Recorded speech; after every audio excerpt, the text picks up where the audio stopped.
Welcome to this technical guide on the Dyson SV14.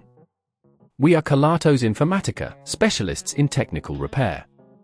We collect your device from your doorstep, carry out a free diagnosis, and send you a quote before any repair. No phone calls, no trips to the shop. We are based at Calle Joaquín María López 26, Madrid. Convenient, transparent and professional. Link in the description. If your Dyson SV14 sounds like something stuck inside, you're not alone. This unusual noise often results from debris or hair clogging the vacuum's internal components. If left unchecked, it can lead to more severe damage, potentially impacting the motor and reducing the vacuum's overall efficiency. Fortunately, this issue can often be resolved with a few simple steps. For this repair, you will need a Phillips screwdriver, a flathead screwdriver, a pair of tweezers, and a cloth for cleaning. First, ensure your Dyson SV14 is unplugged to avoid any accidental starts during the repair. Start by removing the dust container. Simply press the release button and pull it away from the main unit. Next, locate the screws that secure the main body.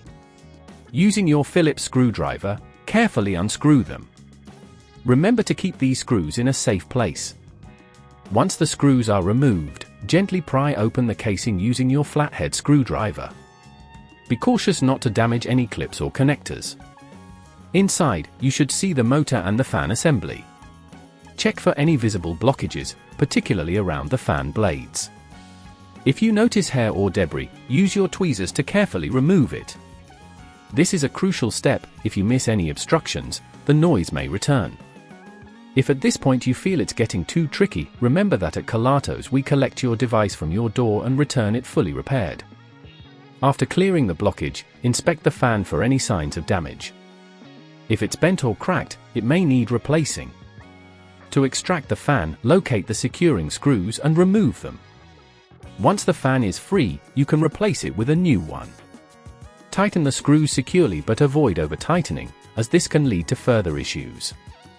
After replacing the fan, reassemble the casing by aligning it carefully and pressing it back into place.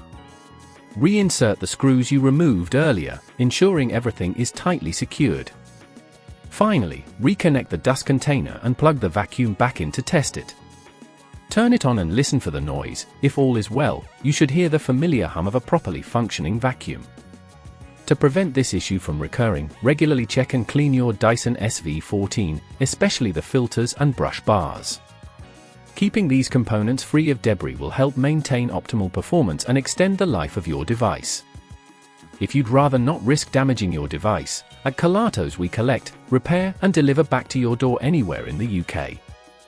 Link in the description.